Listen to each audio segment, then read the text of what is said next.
आगामी ईद के त्योहार और नगर निकाय चुनावों को लेकर जिला अधिकारी ने धर्म गुरुओं के साथ की बैठक। आपको बता दें कि आगामी ईद के त्योहार और नगर निकाय चुनावों को लेकर अलीगढ़ जिला अधिकारी ने शहर के सभी धर्म गुरुओं के साथ एक बैठक का आयोजन किया। बैठक में जिला अधिकारी ने आगामी ईद के त्योहार को लेकर एवं नगर निकाय चुनावों को लेकर जनता के बीच अमन और चैन की बात कही। जिलाधिकारी ने धारा 144 का उल्लेख करते हुए बैठक में उचित दिशा निर्देश दिए। जिलाधिकारी ने सभी धर्म गुरुओं से अपील की है कि किसी भी तरीके की अफवाह होने पर तत्काल पुलिस अथवा प्रशासन के लोगों को सूचित करें।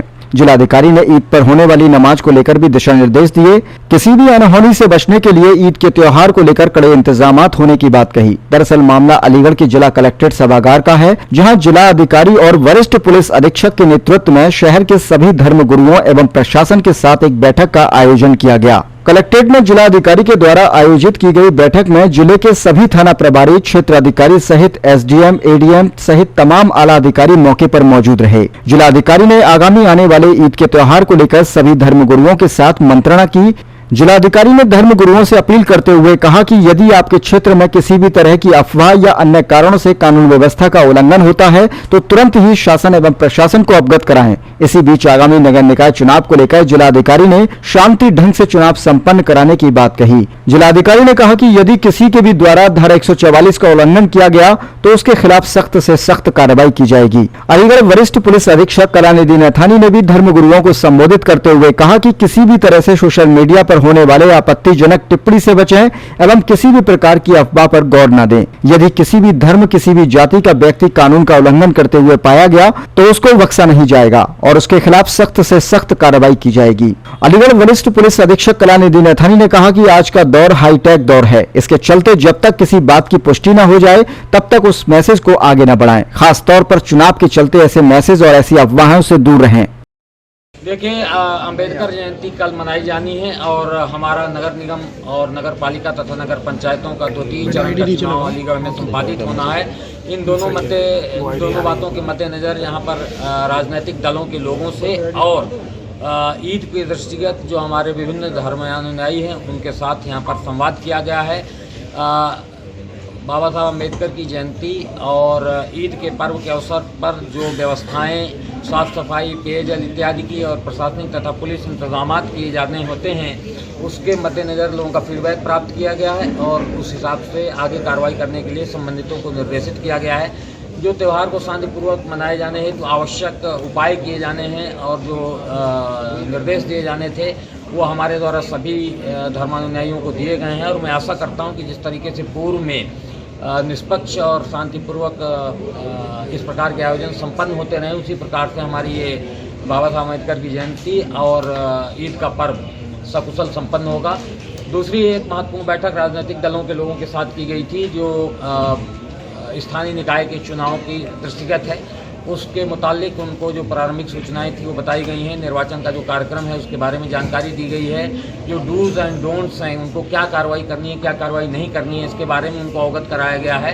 साथ ही मॉडल कोड ऑफ कंडक्ट प्रभावी है और उसके मद्देनज़र उनको क्या सतर्कता बरतनी है ये बताया गया है और उसके परिणाम बताए गए हैं कि अगर उसका उल्लंघन करते हैं तो क्या हो सकता है। एक निर्वाचक होने के नाते आपको अपने मताधिकार के साथ साथ आप उम्मीदवार की हैसियत से खड़े हो सकते हैं तो उसके लिए क्या अर्हताएँ हैं इस पर प्रकाश डाला गया है। और जो हमारे मतदान केंद्रों में परिवर्तन हुए हैं उनसे उनको भिगे कराया गया है। जहां पर एक्सिलरी बूथ बनाए जा रहे हैं उनके बारे में उनको जानकारी दी गई है ताकि वो तदनुसार अपने उम्मीदवारों को और अपने जो उनका निर्वाचक है, जो उनके मतदाता हैं, उनको जागरूक कर सकें और वो लोकतंत्र के इस सबसे ज़मीनी चुनाव में वो इसको सफल बनाने में अपनी भूमिका का निर्वहन करें। इसको परंपरागत रूप से लोग मना सकते हैं, उसका आदर्श आचार संहिता से कोई असर नहीं है। आदर्श आचार संहिता निर्वाचन प्रक्रिया को लेकर जारी की जाती है तो निर्वाचन प्रक्रिया को लेकर आदर्श आचार संहिता का पालना उसी दिन से प्रारंभ हो जाती है जिस दिन से अधिसूचना की घोषणा हो जाती है तो ऑलरेडी लागू है जनपद में। उसके मुतालिक जो हमारे राजनीतिक दल के लोग हैं, जो पॉलिटिकल पार्टीज़ हैं, वो क्या क्या एक्टिविटीज़ नहीं कर सकते इसके बारे में उनको बताया जा चुका है और उस पर हम लोग सघन पर्यवेक्षण कर रहे हैं ताकि उसका लोग सार्वजनिक जगहों पर नमाज ना अदा करें, केवल उन जगहों पर करें जो परंपरागत रूप से नमाज अदा करने के लिए बनी है, जैसे ईदगाह और मस्जिद। इसके मद्देनज़र सभी लोगों को बताया गया है कि मस्जिद परिसर में ही वो नमाज अदा करें और लाउड हेलर या लाउड स्पीकर जो वहाँ पर इस्तेमाल हो रहा है उसका ध्वनि उतनी ही होनी चाहिए जितना कि वहाँ समूह में बैठे लोग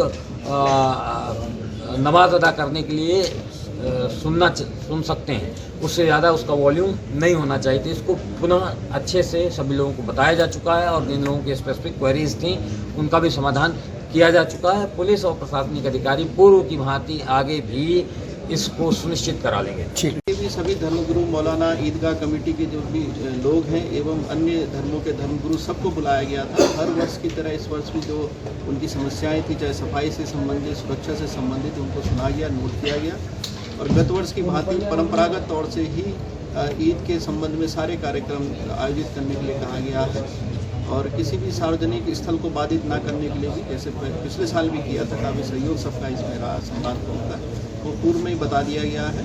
और ईद के लिए जो अपने CO SDMs हैं और क्षेत्र जो चौकी इंचार्ज भी हैं उनको भी अपने स्तर से अलग से मीटिंग करते हुए इसको वही सुरक्षित वातावरण में पूर्व जो व्यवस्थाएँ हैं उनको दुरुस्त रखते हुए सभी जो विभाग हैं, चाहे वो बिजली विभाग हो चाहे नगर निगम हो, सब मिलजुल करके इनको अच्छे से मनाने के लिए सबको। सर, सुरक्षा व्यवस्था के किस तरीके से इंतजाम रहेंगे?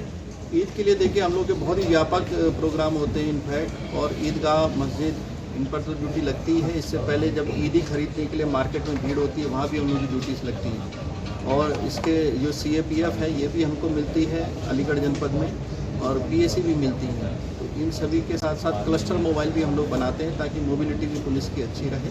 ड्रोन्स वगैरह का प्रयोग भी किया जाता है ताकि कोई भी खुरापाती तत्व इसमें कोई भी विघ्न बाधा उत्पन्न ना करे। इन सभी सुरक्षा व्यवस्थाओं के साथ अपने LIU को अलर्ट रखते हुए हम लोग एक सुरक्षित वातावरण में हर वर्ष इसको संपन्न कराते हैं। चुनाव के देखिए जो प्री पोल जो प्रिपरेशन होती है इसमें हम लोगों का MCC वायलेशंस को हम लोग नोटिस करते हैं, कहीं पर मॉडल कोड ऑफ कंडक्ट का वायलेशन ना हो।